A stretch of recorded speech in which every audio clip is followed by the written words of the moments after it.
히든 종목 이어서 한번 보도록 하겠습니다. 계단식 상승을 하죠. 계단식 상승을 1차 저항 7만원, 2차 저항 76,000원, 3차 저항 82,000원. 앞으로 계속해서 우상향할 가능성이 상당히 높은 종목이라고 보시면 될 것 같아요.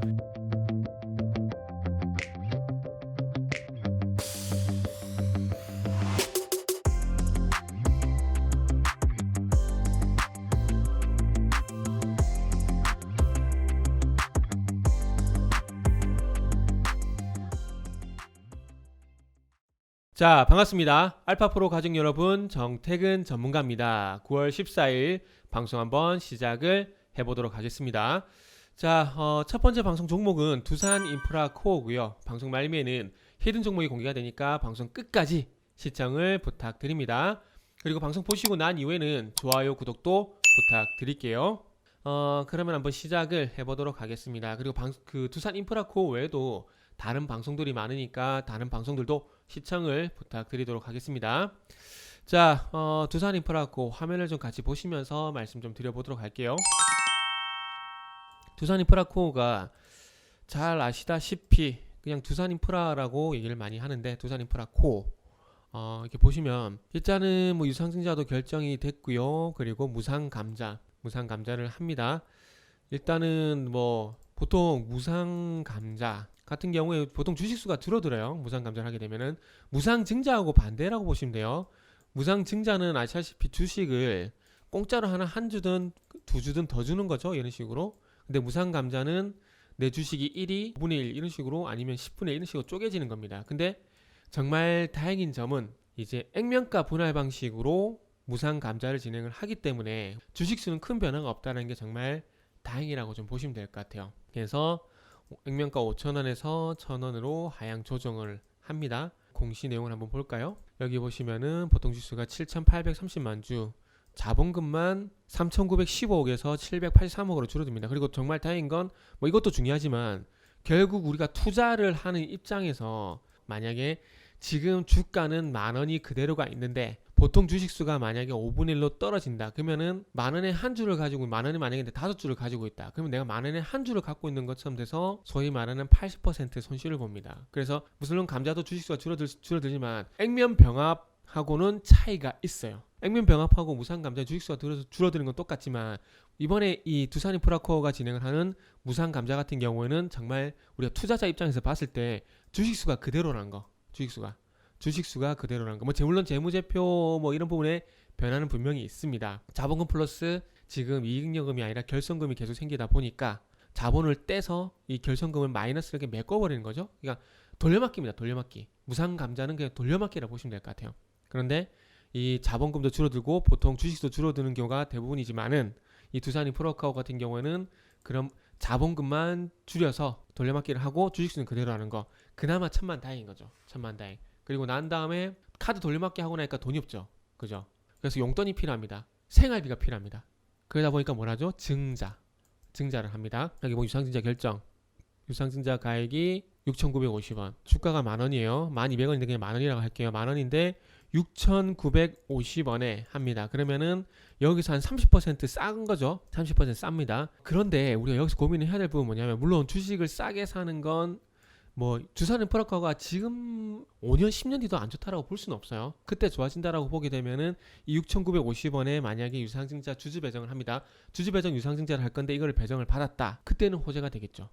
싸게 샀으니까. 그런데 지금 두산인프라코어의 재무 상태를 봤을 때 6,950원에 유상증자를 하게 됐을 때 이제 권리락이 발생되겠죠. 권리락이 발생되면은 주가가 또 출렁일 겁니다. 출렁일 거예요. 그러면은 이게 빠르게 회복이 돼 나가야 되는데 빠르게 회복이 되지 않는다라면은 이 6,950원에 주주 배정을 받는다고 하더라도 아무 의미가 없습니다. 왜냐하면 내가 가지고 있는 본주가 10,000원에서 6,950원. 권리락이 얼마가 될지 모르겠어요. 권리락이 최소한 7,000원, 최소한 8,000원은 떨어지겠죠. 권리락 하게 되면. 그럼 내 본주가 내 원래 가지고 있는 주식이 본주가 8,000원으로 떨어지고 내가 6,950원에 유상증자를 100% 다 받는 게 아니라 요것도 배정을 하겠죠. 한 절반 정도 받을 수 있다고 볼게요.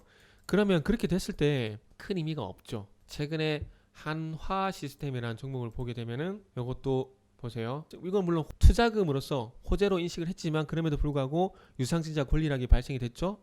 유상증자 권리락이 발생이 되고 주가가 그 이후에 하락을 했고 쭉 이제 유상증자 권리락 가격까지 오는데 시간이 엄청 많이 걸렸습니다. 4월 달부터 해서 지금 8월 달까지 시간이 걸렸거든요. 근데 어쨌든 투자를 하는 입장에서 좋은 이유로 유상증자를 했음에도 불구하고 4개월 정도 시간이 걸렸어요. 그런데 두산인프라코어 같은 경우는 재무 건전성, 유동성 부족 이것 때문에 하는 거죠. 그렇게 본다라면은 여기서 유상증자 권리락을 맞아버리게 돼요. 그럼 한 8,000원까지 빠진다 볼게요. 6,950원에 주주 배정을 받는다고 하더라도 원금까지 회복되는 그 시간적인 기회비용 요거는 무시를 할 수가 없겠죠. 그래서 어찌 보면 이게 뭐 현대 쪽으로 흡수가 되는 거기 때문에 물론 앞으로 현대건설기가 어떻게 하냐에 따라 틀려지겠지만 지금 당장은 어쨌든 힘들다라는 겁니다. 쉽지 않다라는 겁니다. 그러니까 어찌 보면 다 차라리 두산밥켓이 더 나을 수도 있겠죠.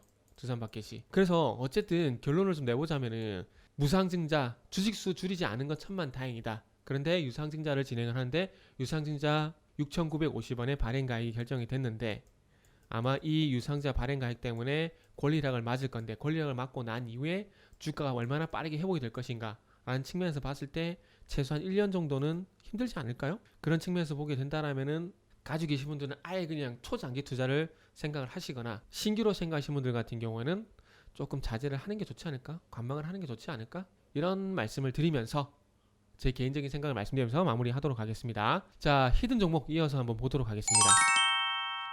자, 위드 코로나 쪽으로 가게 되면은 마스크를 벗겠죠? 마스크를 벗게 되면은 그와 관련된 산업들을 봐야 됩니다.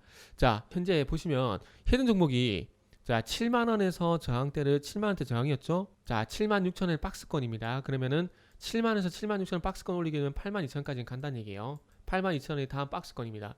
자 계단식 상승을 하죠. 계단식 상승을. 그러면 이런 식으로 앞으로 계속해서 우상향할 가능성이 상당히 높은 종목이라고 보시면 될 것 같아요. 계단식 상승으로 1차 저항 7만원, 2차 저항 76,000원, 이제 3차 저항 82,000원 요 부분이겠죠. 정직하게 계단식 상승을 노려볼 수가 있고 이런 식으로 상승을 하게 되면은 위드 코로나라는 측면에서 접근해서 이 종목이 계속해서 계단식 상승하게 된다면은 10만원까지는 볼 수 있을 것 같다. 목표주가를 10만원 정도 보고 한번 중기적으로 한번 가져가 볼 수 있는 종목이다. 안면 필러 같은 이런 의료기기 그리고 기능성 화장품을 만들고 있기 때문에 마스크를 벗었을 때 이 색조 화장품, 입술 주변에 색조 화장품도 쓰겠지만은 이 마스크로 해서 피부 트러블이 생기게 되면은 이런 부분들 비용도 하고 그리고 또 중요한 건 이제 필러를 맞겠죠. 보톡스. 이 회사에서 나오는 그 필러 제품이 보톡스 기능도 추가가 되어 있습니다. 그렇겠죠. 이뻐 보이고 싶은 욕망이 있잖아요, 여성분들. 남성분들은 잘생기고 싶은 욕망. 그래서 거기와 관련된 위드 코로나 관련주다라고 말씀드리면서 마무리하도록 하겠습니다.